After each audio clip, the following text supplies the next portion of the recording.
Hi everyone and welcome to our Explore Year 7 online event tonight. My name is Bruce Perry and I'm the Registrar here at St Andrews Cathedral School. I do apologise that we are again unable to hold this event face to face, but as we normally get over 800 guests to this to our open night, we just didn't feel that it would be COVID safe this year. Hopefully next year we'll be back to normal with that, but we really do appreciate your time tonight and your interest in our school. I would like to start by acknowledging the traditional custodians of country throughout Australia and recognise their continuing connection to land, waters and community. I acknowledge that St Andrews Cathedral School is on the land of the Gadigal people of the Eora Nation, who are saltwater and sandstone people, and I pay my respects to them, their culture and to elders past, present and emerging.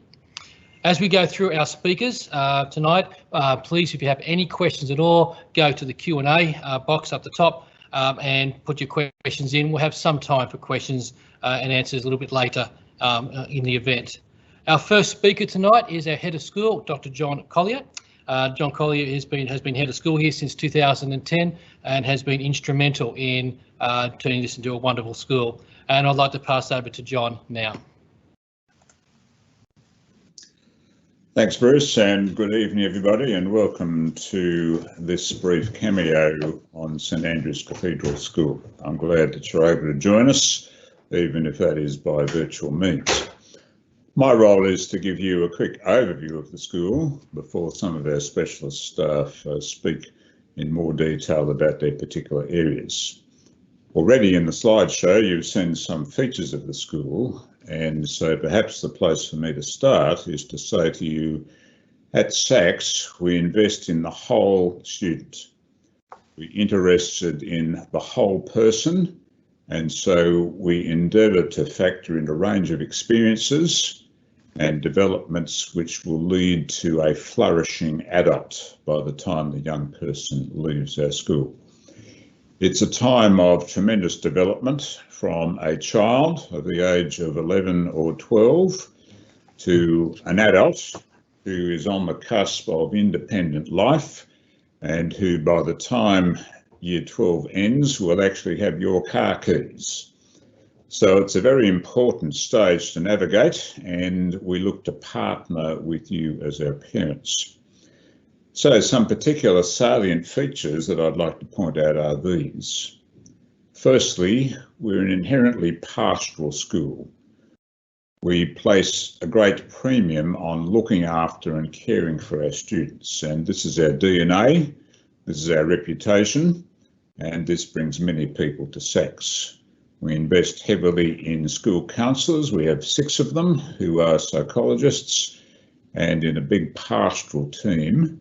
And our goal is that every student will be known by a particular adult, at least one, preferably more, who look out for that particular child.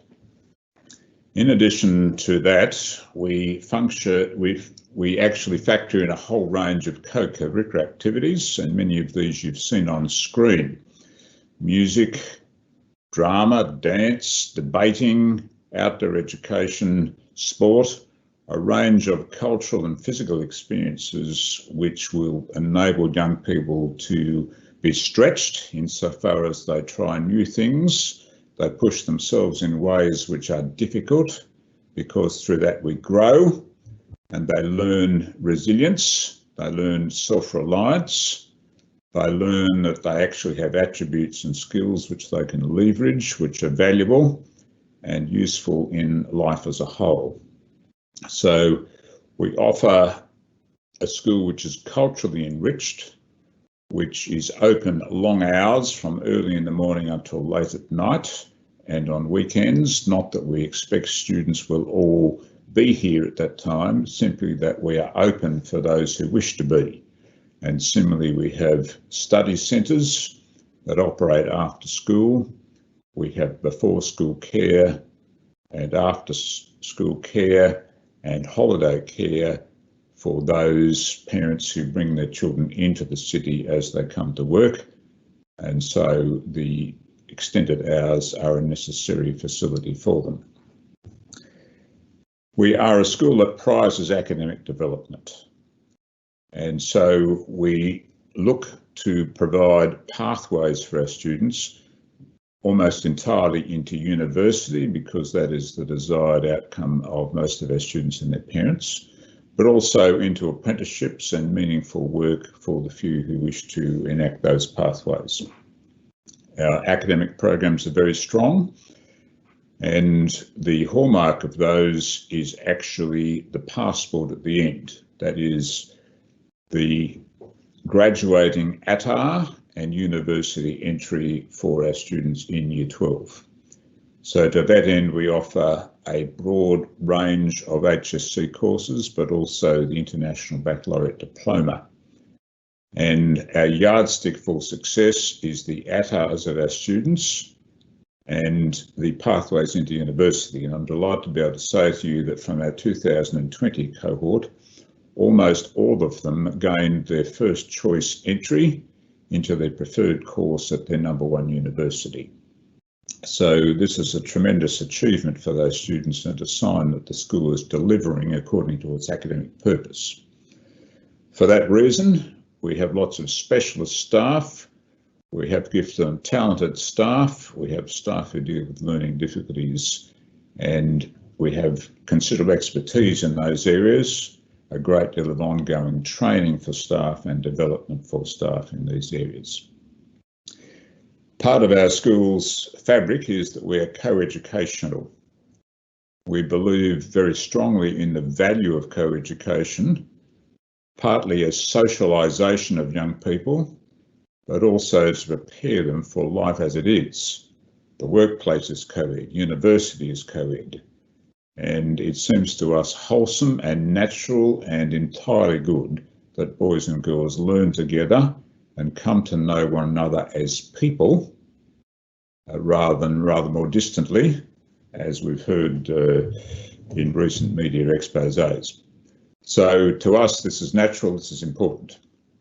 We are also the quintessential city school of Australia, where our position here in the city allows people to come quite easy to us according to all the transport networks which centre on the city, but also we leverage the curriculum value of the city in terms of excursions as we weave into the regular lesson the opportunities for museums, art galleries, urban geography, the financial precinct, theatres, concert halls. These are natural affiliates for the classroom teacher as they're at our fingertips. We are a Christian school, by which I mean we are open and invitational. We seek to open up questions rather than close them down. And within that context, we welcome people from all denominations, all faiths and no faith, and to have been operating successfully in that mode for over 100 years. So I do commend the school to you. I do invite you to engage deeply with what the school has to offer, and particularly to walk the journey this evening with those staff who will present, who will give you more details on curriculum, on pastoral programs, on transition into Year 7, and on the possible future development of your child. It's an exciting school, it's a dynamic school, it's a place where our students feel at home and where they develop a great deal of loyalty and affinity, not so much to the architecture of the school, but to its culture, because here our culture is our people, and we invest deeply in that.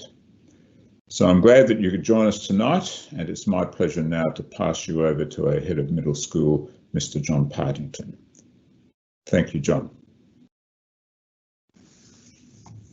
Good evening, everybody. Welcome. Thank you, Dr. Collier. So yes, my name's John Partington. I'm Head of Middle School. So that means my job is to work with the staff of middle school to make it as good as it can possibly be, and it's very good. This is my 4th school, so I do have some experience across a number of schools, and I can tell you that it's such a good school. I've chosen to send some of my family to this school, and so that is often a good mark of whether or not people believe what they're doing if they actually send their own kids along. Sometimes there's reasons that they don't, which are valid, but often that's a good observation. So I'm interested for you to just take a moment and think about your first day at Year 7, your own experience as a student. So I'm imagining that's a very broad range. I'm imagining for some of you that's a really exciting memory, a fond memory, but perhaps for some of you it's not so much. Maybe it's in the middle there, and for some people it might be a little bit unnerving. What I want to say is that we've learned a lot about the importance of making a good movement to Year 7, particularly over the last decade, and the importance of a good move to Year 7 in terms of the ongoing impact. So we know that the better the start is for Year 7, in many ways, the better it is as we progress through high school right up till Year 12. So to give you an overview of how we try to make that transition as good as it can possibly be, I want to focus on that word partnership that Dr. Collier used just before. So we seek to partner with you as parents and your sons and daughters and the staff within middle school. I want to start explaining or illustrating how we do that pastorally with an example of a good news story. A student who I just saw the other day. Obviously, we won't identify them. But what I want to point out is that this student didn't have a great start to Year 7. They hadn't really fitted in with with a group of friends. They were starting to have some minor problems in class in terms of settling in and engaging with the work, and things weren't going fantastically. Now, one of the things that happened that was really important was the tutor, who is someone that knows the student and sees them 3 times a week outside of class, noticed that across a number of classes and in the playground, this student was having some difficulties, and they were able to alert us to that. And their year coordinator, who looks after the whole year group, was able to get in touch with different people in the school. So those who manage the curriculum, the delivery of the curriculum, those who manage some of the more specialised pastoral areas, advice from our counsellors, and we were able to put some things in place for that young man so that the trajectory changed and the direction moved in a lot more positive area, such that he was able to move on to succeeding incrementally in a way that he probably wouldn't have if someone hadn't noticed the decline early on and put some things in place to address that. So that was a really good example of how our program seeks to support the students as they move to Year 7. So we have a wellbeing program. We have a Director of Wellbeing, Derek Champion, 7 to 12, who helps develop our programs, and those programs to do with everything from city safety through to online safety, self-esteem, and a whole lot of things implemented through our tutor system, which, as I said, is 3 times a week. We also support the students by having chapel once a week, where we all gather together in the cathedral in Chapter House, and the chaplaincy team runs a fantastic chapel where students hear the Bible read, where there's songs sung, and students are invited to consider the good news of Jesus. As Dr. Collier said, we are not a closed enrolment school. We have open enrolment, so we have a broad range of people, and so the idea is that students are invited to consider, and then in classes, in Christian Studies classes, there's the opportunity to discuss the ideas and the concepts that are presented. Camp's going to be talked about later on by Mr. Van Wackham, and he will explain the broad range of things that are available. And one note, Year 7 camp is very early in the year, and that's very intentional. What we found is that creates some opportunities for experiences later on, but those staff will talk about them more at a later on presentation. So I, this year, are fortunate to work with a Deputy Head of Middle School, and the Deputy Head of Middle School, Rebecca Leeds, works and coordinates the year coordinators. And then I report to the Deputy Head of School, and that's the team in terms of pastoral that we run. And Mrs. Kate Lay, who's going to speak next, is our Director of Teaching in the Middle School and the MYP, the Middle Years Program, which she will speak about. And her role is really important, and she works in partnership with those staff. So as I said, St Andrews Cathedral School is a fantastic school for a number of reasons. One of them is that we run a very well organised, friendly school in the middle of the city, where we pack as much into it as we can, using the resources in and around the city. And as I said to you, evidence of the fact that I think it's a great school is that some of my own family attends. This is my 5th year here, and I've really enjoyed my time, and it's an exciting time to be part of St Andrews Cathedral School as well, for a whole number of reasons. So I'm now going to hand over to Mrs. Kate Lay, and then I'll also be around when we have question time as well. So over to you, Kate.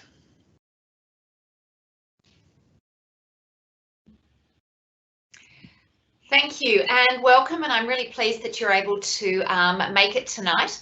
So as it says on the screen, my name is Kate Lay. I'm the Director of Learning for Middle School and also the MYP Coordinator. And I work really closely with John Partington because, of course, when he's looking after the pastoral side and I'm looking after the academic, they're inextricably linked. So we basically speak and meet every day because we're constantly working so that, because we really see your children as the whole person, that it is the pastoral and that it is the academic. And so that's a really important side.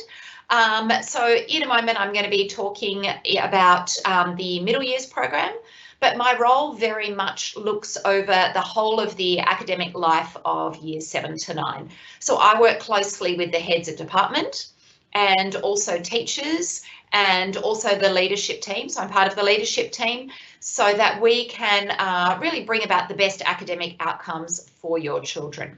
So with the MYP model that we have here, you may have heard of the International Baccalaureate with the Diploma program, which is in years 11 and 12. And increasingly schools in Sydney, particularly in the independent schools, are introducing the IB Middle Years program. Now, I'm not going to go into great depth tonight because at the start of each year and then a couple of times throughout the year, I actually will run workshops with parents. I've run them live. Recently with COVID, we did live online, but I also really love it when parents can come in and ask questions and participate. I have introduced the IB Middle Years program. We actually decided to do that 7 years ago, and we've introduced it for the last 6 years. So I've been at St Andrews, this is my 7th year, and I absolutely love working here. I think basically because the staff are wonderful and the students are a joy to teach and a joy to work with. So I think, you know, when you've got an environment like that, that is so warm and, you know, we see each other as a team, the students and the teachers, to really get the best outcomes. So when you look at the IB Middle Years program, I've spoken about it to students, and I sort of point out that if you look at the centre, there's the students. And I explained to the students, that doesn't mean you're the centre of the world. What it means is that you as a learner is the centre of what we do.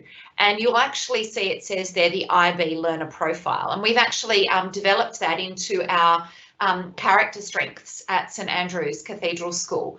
And what it is that we aim to develop the student as a whole person. And that's in the pastoral care program, but also in the academic. So we are training them, for example, there are areas such as being knowledgeable, being principled, being inquirers, being balanced. So for example, these attributes that we really want to develop in your children and our students. For example, if we want them to be principled. So right from year 7, they are taught how to research. They are also taught how to reference, and right from year 7 we teach them APA referencing, for example, so that they know how to acknowledge other people's work.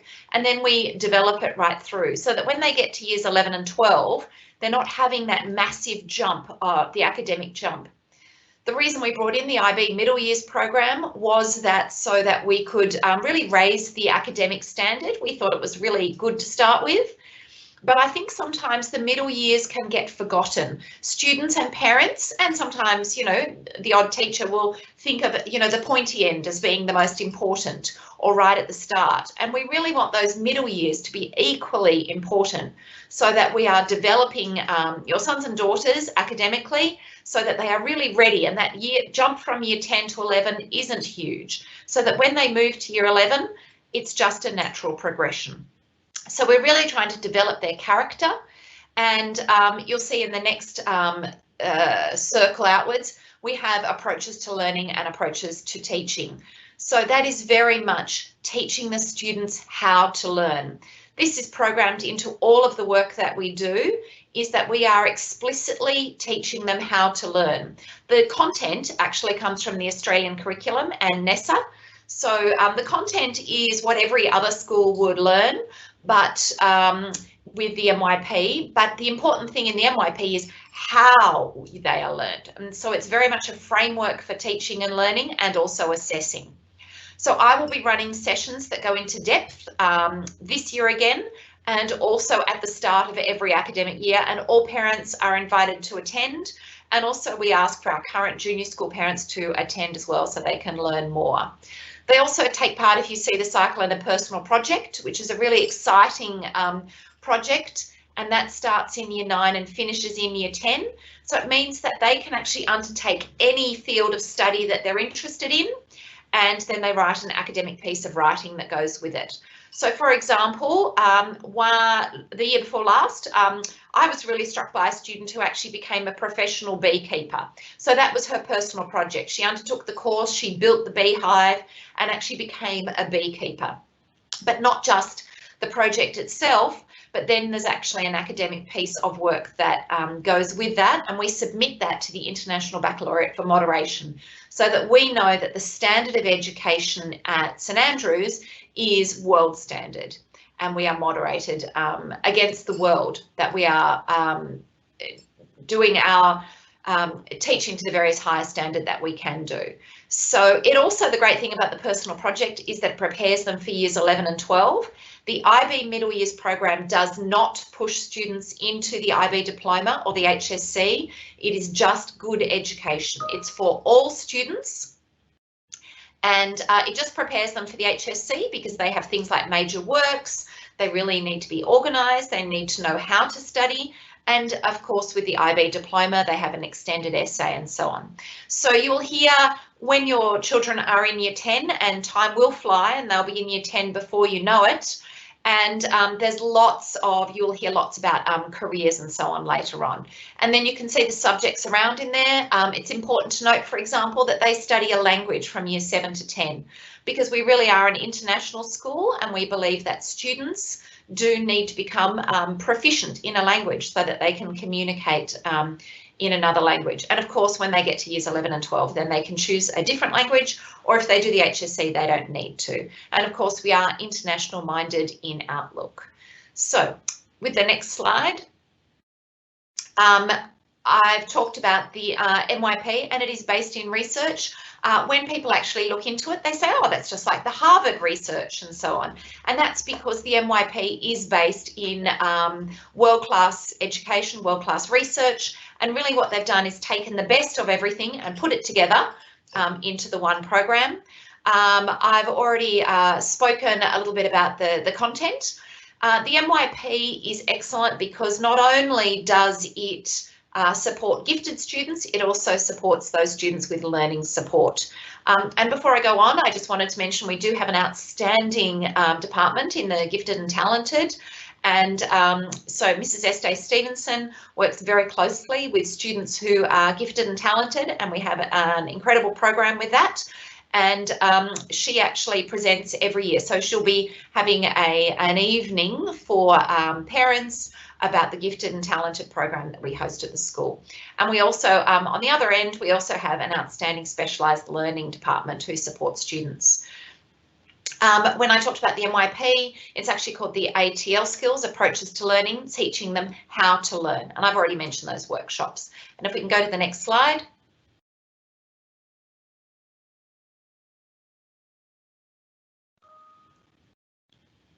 And I think this is something that is really important. I think John Partington already touched on it about the pastoral side, but from an academic point of view, like all schools, we have different classes, we have different teachers, we have movement around the school. And in fact, a lot of our students really love that. They actually comment that they love it rather than just being in the one room the whole day with mostly the same teacher. They love that chance to grow up. They love the chance to be independent. I will also be talking about assessment when I run the workshops. There is homework. Often students don't do a lot of homework in primary school and they will notice a jump from that. But we also step it up. We only expect an hour or so a night in year 7 and 8, and then it slowly increases. So we are definitely training them to slowly build their skills and have that independence of learning. We also have our growth learning plans, and you'll hear more about that at other times. That's called the GLP, and the idea is that students actually work on their own plans for growth. And throughout each year of their schooling, they actually meet with their tutors, they think about and they sit with their tutor and they actually work out growth goals for their academic side, but also for pastoral. And then the tutors check in with them regularly about how they're going in their academic goals. And we track through data to check how they are going with their goals. It is a really exciting time when they move from primary into high school, and students really love it. Sometimes it can be hard, but I also think if something's not hard, it's not worthwhile. I think they really, really enjoy it. It's positive. And yes, there are some times when it's tricky, but there's so many support systems at St Andrews, from the pastoral, from the academic, to make that transition easy and pleasurable and exciting. So thank you very much. I'm actually going to pass you over to Mr. Rick Van Wackham. I'll also stay online, so afterwards I will be able to answer questions. So I'll hand over to Rick Van Wackham now, who looks after our co-curricular program, and he'll tell you all about his role.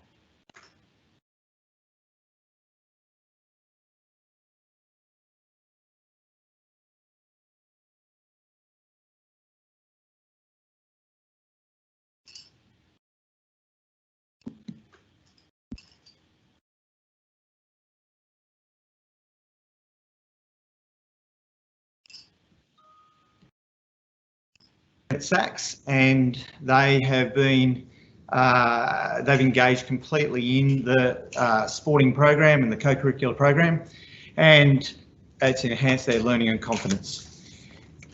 We're part of the ISA. The ISA is the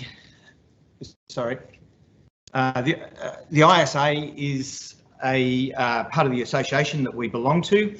It's a sporting association. It comprises 19 schools, of which those 19 schools are spread diversely geographically in student populations and so on. The ISA sports that we compete in are rugby and soccer for boys, soccer, netball and hockey for girls, and co-ed in tennis in winter. Now, winter is compulsory.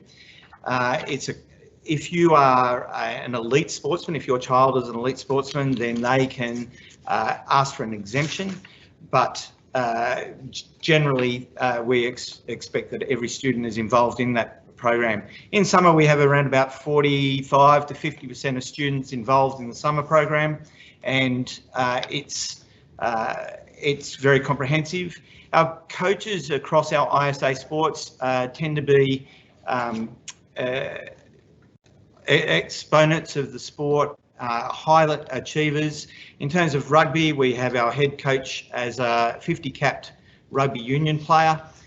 For Tonga, for soccer, we have an ex-Sydney FC coach. In hockey, we have a Dutch coach that has come out to Australia to coach with us.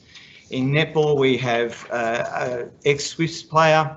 In basketball, we have a college basketball player. So our elite coaches actually enhance the program that we run. In our non-ISA sports, we conduct a whole range of sports that for those kids that aren't into team sports or aren't into the competitive nature, they can actually do a range of non-competition sports, and that should be listed up on the slide that's just up next. If we can switch to the next slide. And then co-curricular activities, there's a whole range of co-curricular activities that we offer. Debating generally starts in term 4, and in term 4 we do training. At the beginning of term 1 we continue that training, and debating continues through term 1 and into term 2.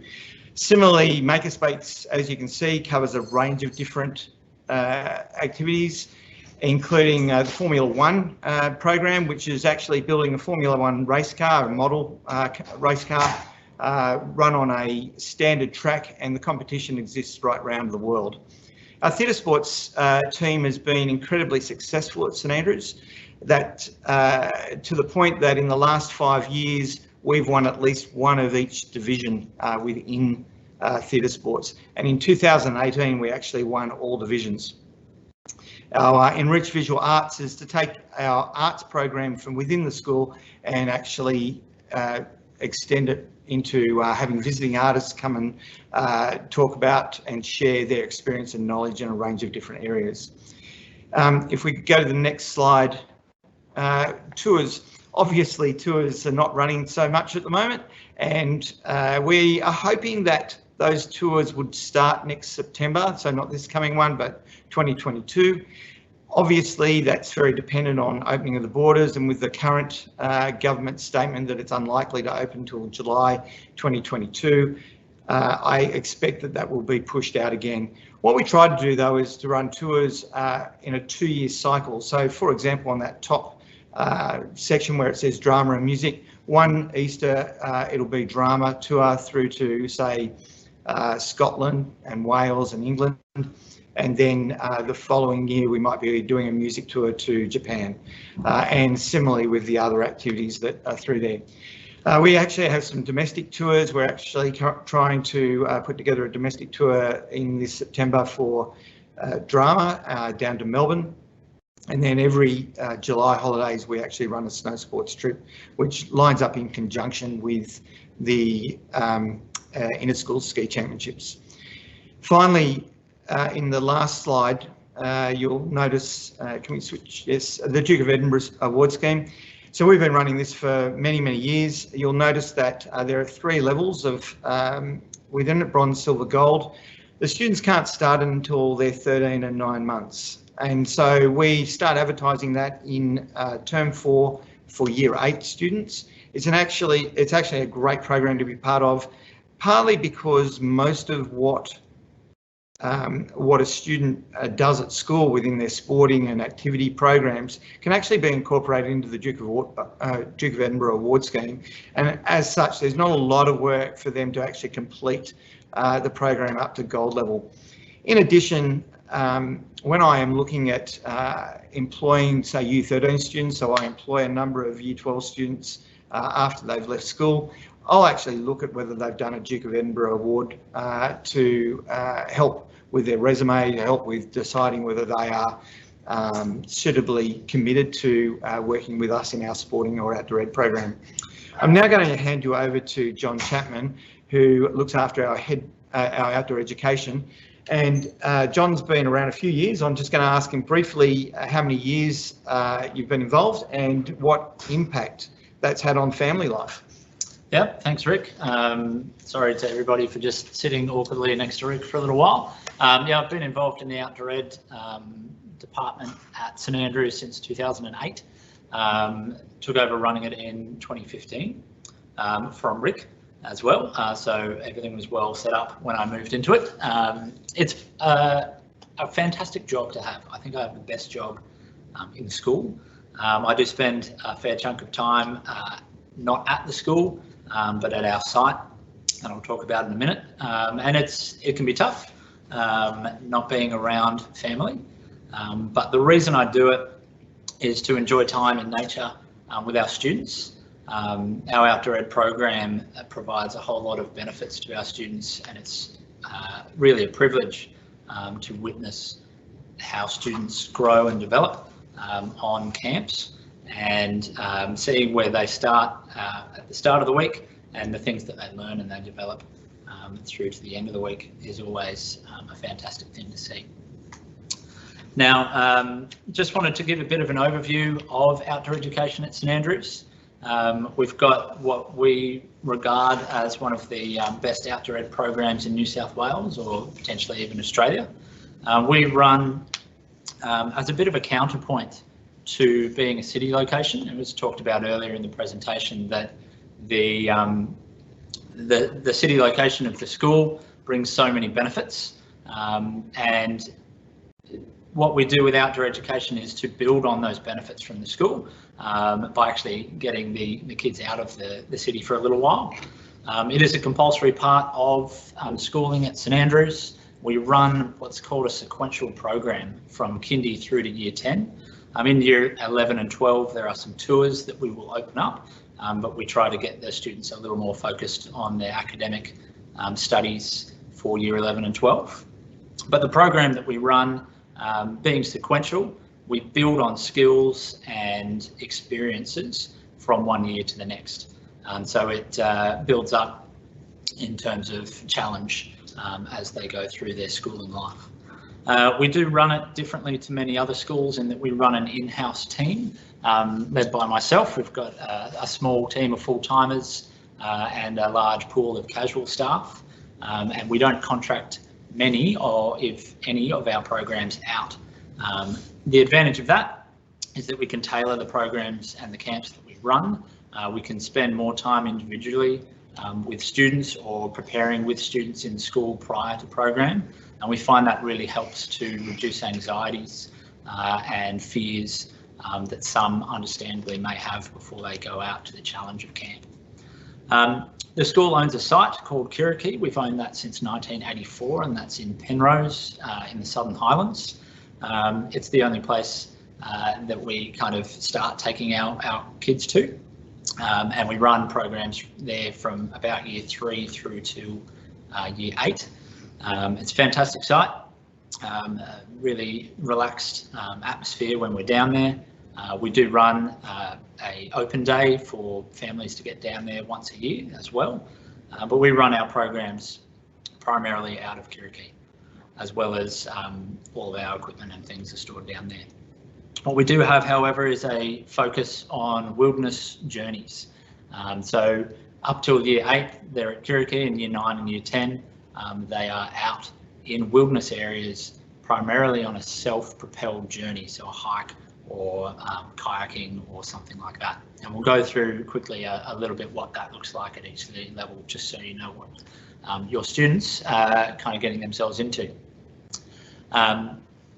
What we do on Outdoor Ed is we explore the character strengths that the school likes to look at with our students from a different perspective. Dr. Collier mentioned at the start of the presentation that we develop well-rounded students and young people, and that is a big part of what we do. We teach some of the intangibles that is hard to teach in a classroom.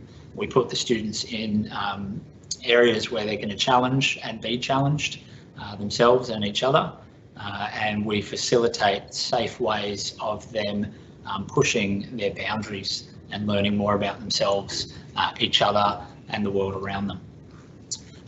We live simply, so no phones allowed on camp. That's an experience in and of itself, but one that we find reaps many benefits for our students.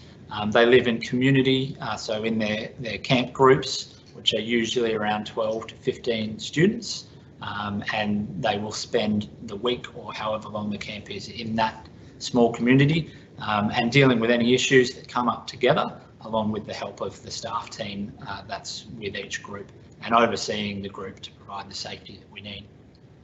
I'll give you a little bit more info on each year level from year 7 through to year 10. Year 7 is we start looking at relationship. As John Partington pointed out earlier, that's at the very start of the year with a big influx of people into the school in year 7.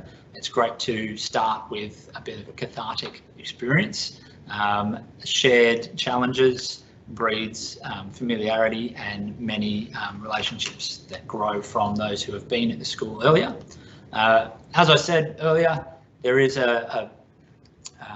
each camp builds on the last, but if your son or daughter joins us in Year 7, it's aimed specifically so that their activities and the experience are not too much for someone who may not have done as much as our junior school students do on camp. We base at Kirrikee and out of a place called Bungonia. We do one night on expedition, that's the introduction, so they'll do a bit of a hike for a couple of days, stay in our expedition tents, but the rest of the program they'll do some caving, they'll do abseiling out at Bungonia, they'll do some log rolling, which is a fun activity back at Kirrikee, as well as some initiatives, campfires, all the fun stuff that you get to do when you're out on camp. Year 8 builds on from there.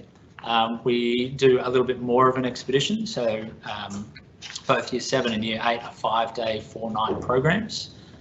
Year 8 they will spend 1 night at Kirrikee and 3 nights out, usually in Kangaroo Valley, where they do a hike and a canoe. So they'll start on one activity and then swap with another group to finish. When they're back at Kirrikee, they'll be doing some high ropes, which is quite a challenging activity personally for students, and a whole bunch of games and other things in there. We look a lot at courage and self-belief in Year 8. It can be a little more challenging for a lot of students, but we've also in the past couple of years opened up a second Year 8 program, one that runs in the holidays, so usually right after Easter weekend, and that one just gives a different option for students to go on if they would prefer to, and that one runs with a 4-day hike up in northern New South Wales, and then because it's holidays and we want to have a bit of fun, as well as the hike, the students will go to the Gold Coast for a few days to do some surfing and have a bit of time at the theme parks. Year 9, moving on from there, Year 9 they have 2 options that they can complete. One is, as you'll see from some of these photos, canoeing. We step it up to a 6-day program, 5-night program in Year 9, because we find more time out just allows students to get their heads out of normal everyday life and into kind of camp life, which has a lot of benefits. So 2 options are canoeing on the Murray River or camping on the snow. Now the snow program is a program that's very unique. We don't know of any other schools that run a program quite the same. Students will spend 1 night in accommodation in Jindabyne while we prepare them and their equipment, and then they'll spend 4 nights up on the snow itself, just out of Perisher, camping in expedition tents. And if you can see the photos, there's quite a nice nighttime one of our group tents that provides a lot of safety. That's where we eat our meals and that kind of thing. While they're up on the snow, they'll learn to ski and do all sorts of other fun activities in a very unique alpine environment. And then our last year of Outdoor Ed that we run formally is Year 10. Year 10, we give it a bit of a choose your own adventure. There are a number of different outdoor programs that students can choose. Unfortunately, they can only choose 1 per year, but the options that we are offering this year, and it changes a little bit from year to year, they can go hiking in the Mount Jagungal region of Kosciuszko National Park, or the Larapinta Trail or the Bibbulmun Trail in WA. We usually run a sea kayaking trip around the Mile Lakes area, some horse riding, so trail riding down in Victoria near Halkwa and in the hill country there, which is going to go out in a couple of weeks. There's usually a cycle touring trip. We've run it in the past to New Zealand and in other different areas, but this year we're going to go to the Mundabini Trail in WA. And then we also offer a backcountry snow tour where we kind of build on what they've done in Year 9 for those who want to choose it. And rather than camping in one spot for the week, we actually tour around different areas on the main range up to Mount Kosci, with the aim to ski off the highest mountain in Australia, which is quite unique. Our last program that we offer for Year 10 is a pinnacle program of ours. It's called the Cosi to Coast, or the 20-day program, aptly named because it does run for 20 days. We start hiking over the Kosciuszko main range and work our way down to the Snowy River, and we swap to two-person inflatable rafts, and we raft the Snowy River all the way to the Victorian coast. Fantastic program. In some ways it's getting a little too popular. Have some nice logistics issues to get over to get all the students that want to go on that program, but a lot of our best outcomes come from spending that extended amount of time away from school and normal life, and learning so many things about ourselves on that program. We're not surprised that it's very popular.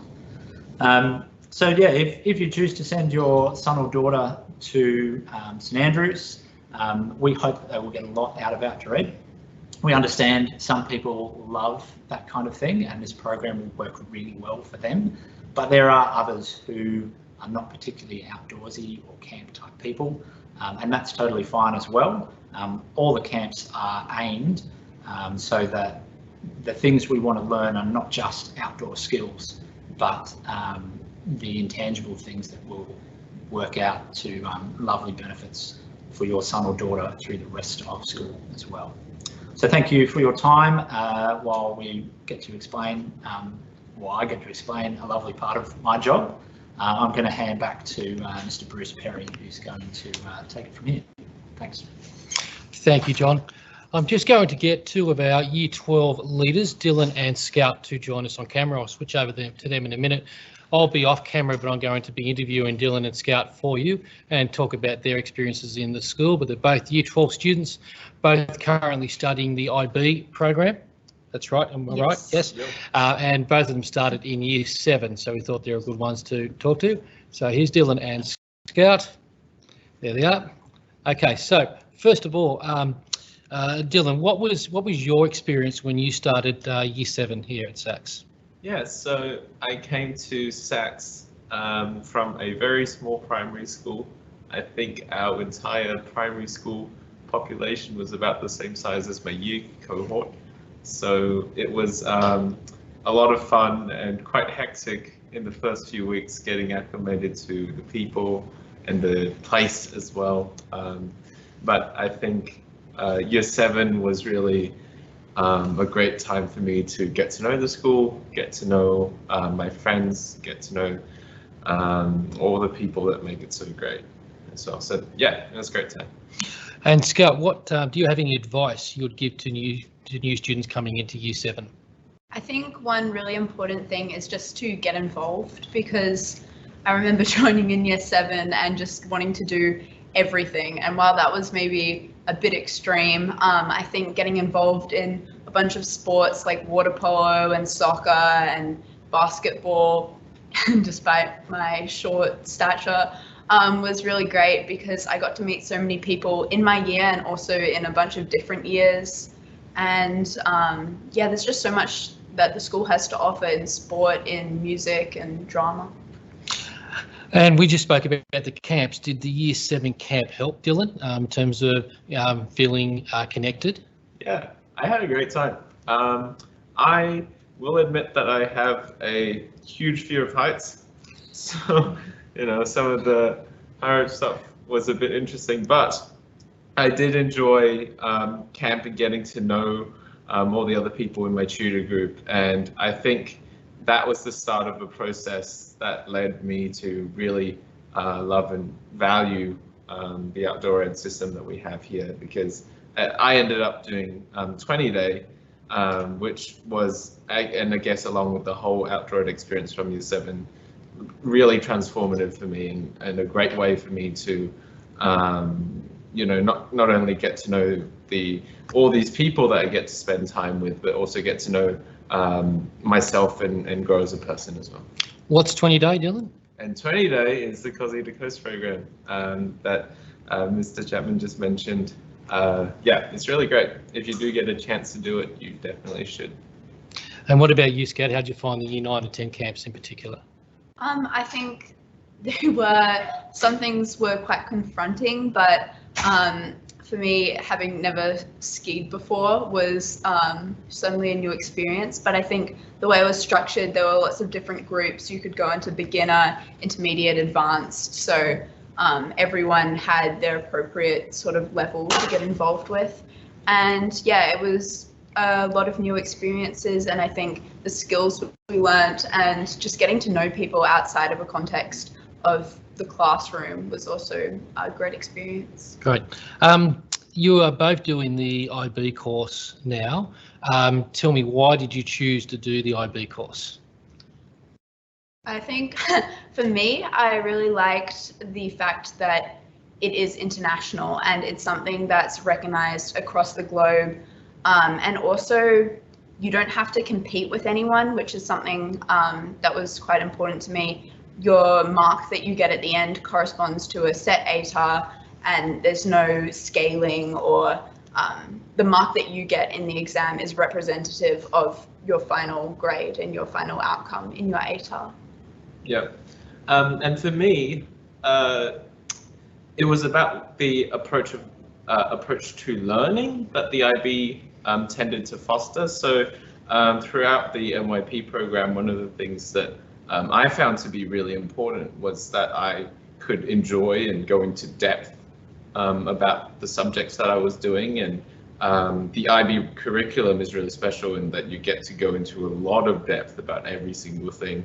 And for, like in our physics program, I would know every single little detail about this one concept. And I think at the end of it, you get to understand the world quite a bit better than you did when you came in at the start. So that was the main motivator for me, the ability to kind of extend and to further what I was learning. I should point out that we don't promote one over the other, HSC over the IB, or the other way around. They're both wonderful courses, and we go through a big program in Year 10 helping students choose what is the best course for their learning and their outcomes. This is a loaded question and we only have a few minutes.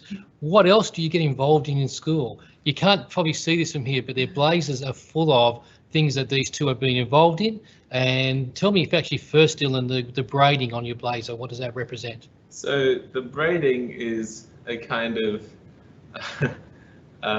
brag sheet about all of the major extracurricular activities you've done over the years. So there's things like musicals, sports, outdoor ed, Duke of Ed, things like that all end up on your blazer.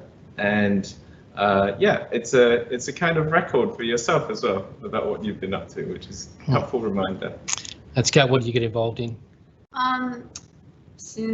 Well, yeah, it stacks up over time from year 7 to 12, but I've done water polo, soccer, softball, the school musicals, some school plays that we've had from middle school to senior school, school bands and school choirs as well, and Ultimate Frisbee. Oh yes, Ultimate Frisbee. We're both in the Ultimate Frisbee team. It's a new addition to the SAC sport program, Yes. but I'm very fond of it. One of our new sports. We have a member on our maths staff who represented Ireland in Ultimate Frisbee. He's coaching you, I assume. Yes. Yes. So it's one of our newest sports. Last question, Dylan first. What is your favourite thing about St Andrews? Oh wow. So a lot of things.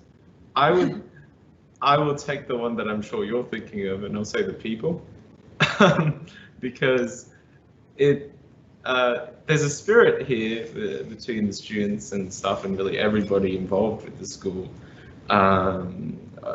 that people really care about you and what you're doing and how you're doing, and I think that concern for each other allows for a space where people feel free to open up and free to connect and free to explore things bravely. And for me, that's been perhaps the single greatest attribute that the school has been able to contribute. Scout. I think similar, sort of just the fact that there's sort of a place for everyone, even though the school isn't huge and the year groups themselves aren't massive. I mean, ours is about 170 people, I think, but everyone has their own sort of group and finds their place in the school, and people that have the same interests. The school's so diverse. There's people that come from all over the place, and while it may mean that occasionally you're going to be trekking it down to Engadine to catch up with a friend, it's just still really great seeing people from all over the place and from all different backgrounds and interests finding something in common with each other, which I think you see in every different area of the school. Scout just answered one of the questions on the chat line here, that how diverse is the school? But I think you just answered that, but you agree that's quite a diverse school. Yeah. In many ways. Yes, definitely. Okay, I'm just going to go back to myself. And we're going to go to our Q&A session now. There are a lot of questions up there. I'm going to just pass them off to individuals as we go through, and I'll try and answer as many as possible over the next 10 minutes or so, and we'll see how we go. Please, if your questions are not answered tonight, we'll be in contact with you anyway through the Enrolments Department, but make sure you let us know if there's any questions that you haven't answered or any follow-up questions or anything like that. Please let us know, and I do encourage you also to book in to come and have a look at the school. Our head of school tours on Tuesday mornings are back now. We've just did our first one today since February last year, so we are back on track, and they'll be running right through this term and next term as well. So if you want to come and actually have a look at the school, you're able to do that.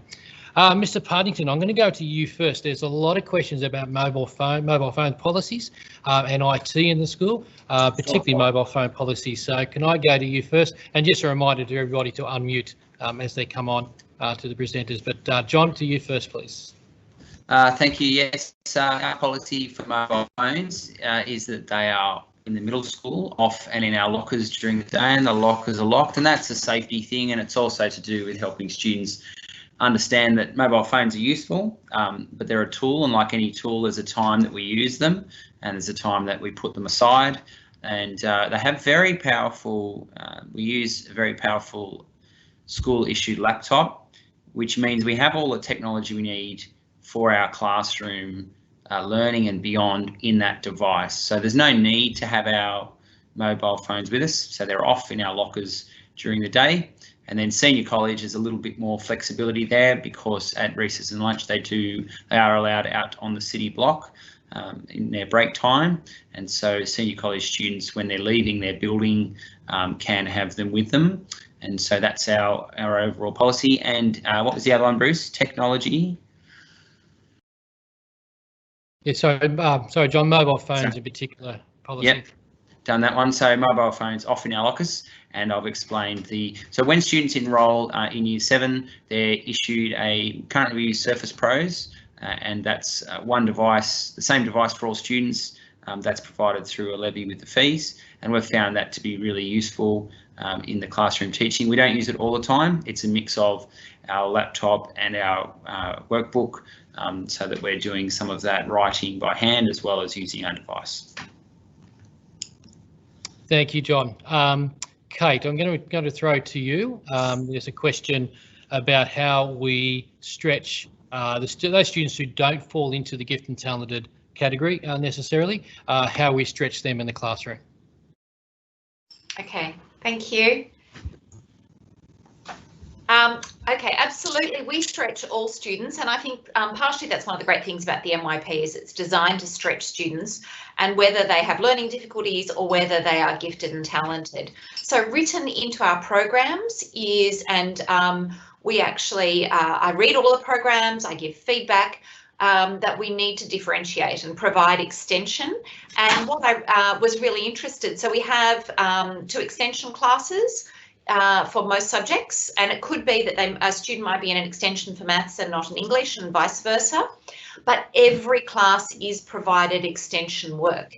And I thought what was an excellent example of this was actually the year 7 student who came top in year 7, so was Dux of year 7 last year, wasn't in a single extension class.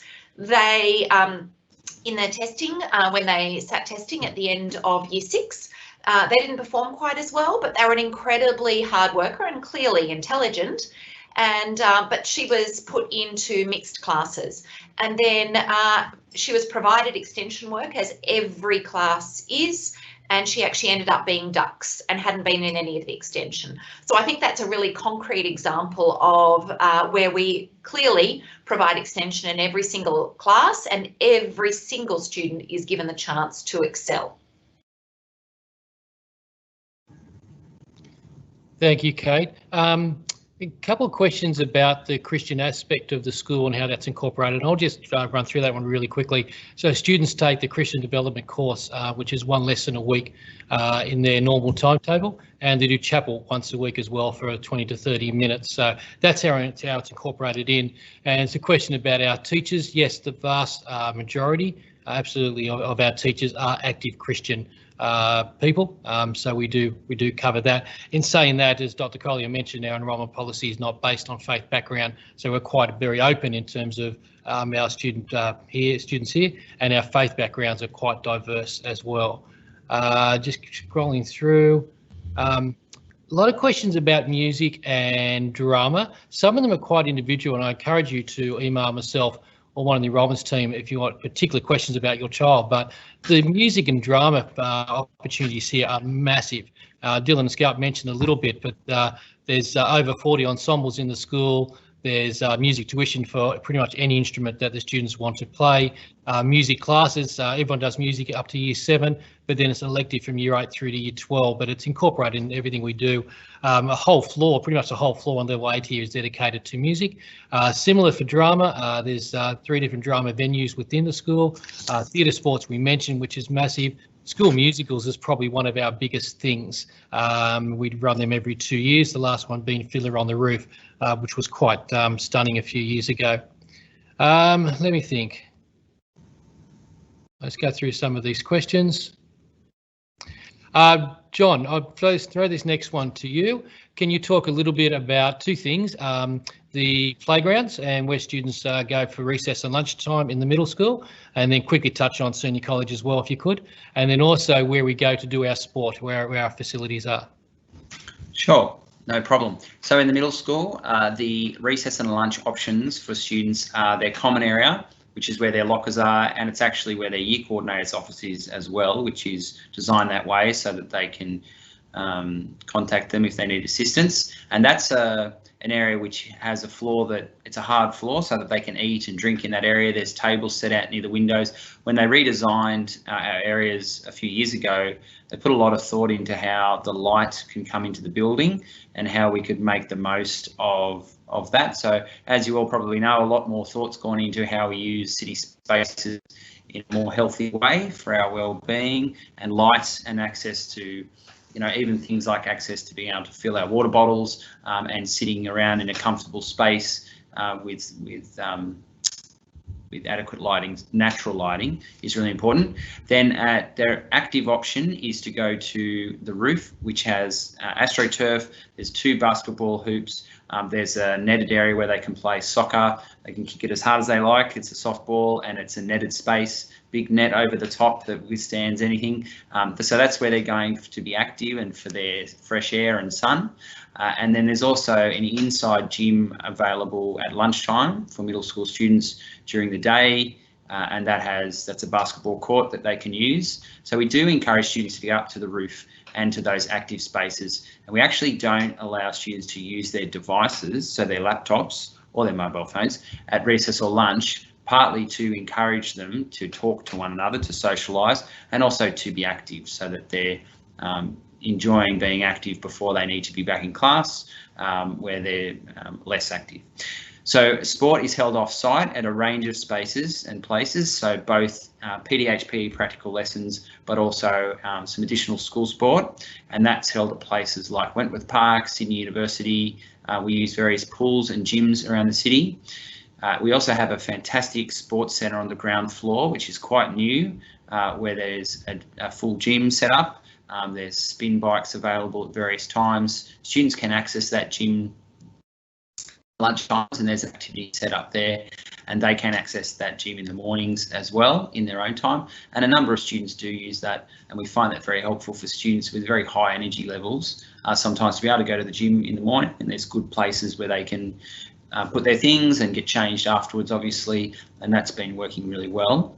Saturday sport, we use some of our local ovals like St Andrews at Sydney University and Wentworth Park, and then other ISA schools which Rick mentioned earlier on. We travel to them to use their grounds. Does that answer that, Rick, Bruce? Yes, thank you, John. That's great. Kate, sorry, Bruce. Senior college. Yes, so senior college, I didn't mention that. Recess and lunch, senior college head out anywhere on the city block or areas within the Bishop Barry Centre, the BBC as we call it. And so they can go up to the square. Often students will go up to the square if it's nice weather, walk around, try different things. In term 4 of year 9, we actually allow them to go, we give them an arcade pass and a square pass as a trial run for year 10, just to give them a taste of what's to come and to check that they're responsible with that, which they are. And so that's a really good introduction. Thank you, John. Kate, 2 ones for you. Can you quickly talk about the language program in the year 7 to year 10, and also now I've forgotten what the other one was. Oh, community service and how that's integrated into the program. Fantastic. Okay, so first of all, language program. In year 7 to 10, students get to choose between Chinese Mandarin, French or Spanish, and they are beginners courses. So if your child is fluent in one of those, we wouldn't encourage you to be choosing one of them. We would ask you to choose something else and support their mother tongue elsewhere. So they are beginners courses, but the aim is that we really start from year 7 to 10, so they stay with the same language from year 7 to 10. Having said that, within the first 3 weeks of year 7, if they start a language and realise it's not for them, we do allow them to change in the first 3 weeks. So if they start, I'm a French teacher, so I'll pick on me. If someone was in my class, realised French wasn't for them and they really wanted to do Chinese or Spanish, they can swap without any problem in the first few weeks, and then they stay with that language. The reason we stay with it partially is because the MYP requires it, but more than that, we actually want them to get to a level of proficiency by the end of year 10, so that they really could go to France, and by then they'll be able to travel, and you can expect your children to be able to get you round those countries or those speaking countries. So we have that language program. We also have, and when we can travel again, we have exchange type programs where students can go overseas and spend 3 months, even 6 months. So Scout, who spoke earlier, she actually spent 6 months in France and learning French, and came back fluent by the end of year 10. So it was really impressive. So we have those languages. The only students, there are a few students who don't do a language in years 9 and 10, and they are students with, if they have diagnosed learning difficulties, with paperwork to show that they can't access the curriculum without extra English help. But overall, yes, students learn language from year 7 to 10. And then in the IB diploma, they can continue with it or do an ab initio course, which is a starter course. And in the HSC, they can continue or stop and not do a language at all. And Bruce, the other question was? Community service, Kate. Community service, that's right. So we actually have, Lizzie Skipsey is our wonderful service coordinator, and all students are expected to complete service. It's part of our Christian ethos, but it is also part of the middle years program. Now we are really asking them to look outwards. We have students need to actually record their service, and they need to prove it, take photos. It's not about hours, it's about quality.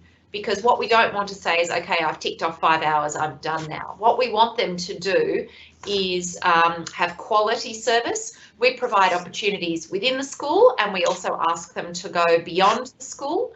And not only that, we actually have embedded service into the classroom. So for example, in Year 10, we had a recent example where the Year 10 students in PE learned how to play wheelchair basketball, and they actually brought out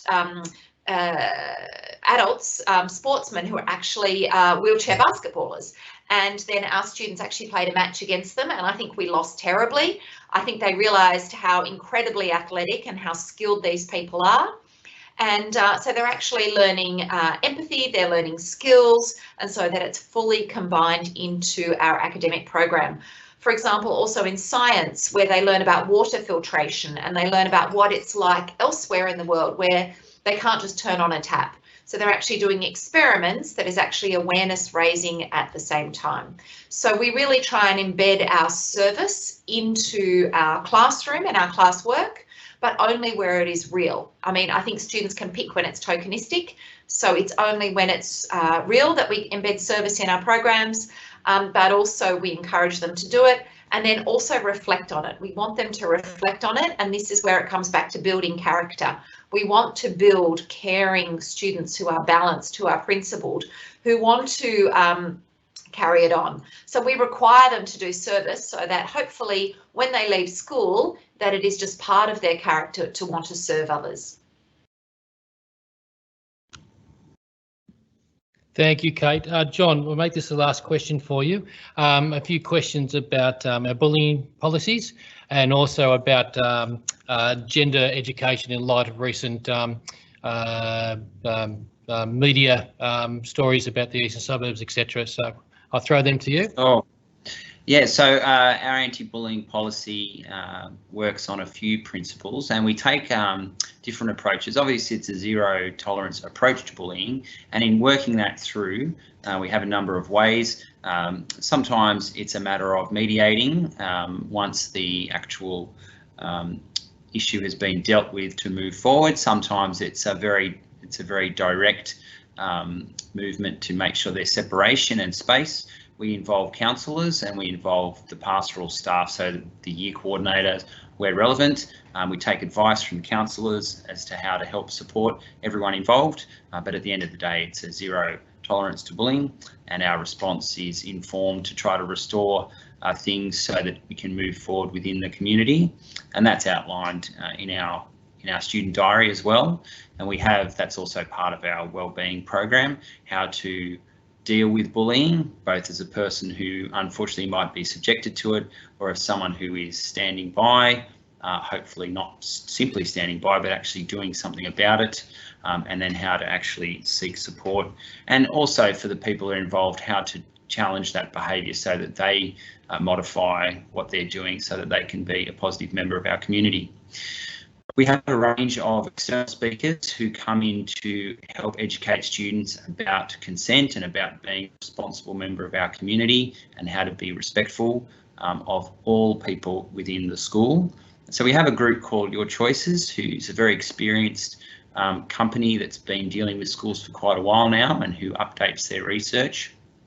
And they come in and speak to a few of our year groups. And then we've also had speakers such as Colette Smart come in before to talk about how attitudes towards the gender can be shaped by our experiences, and also to consider things like responsible use of online technology and advice for parents as well about how to keep their kids safe.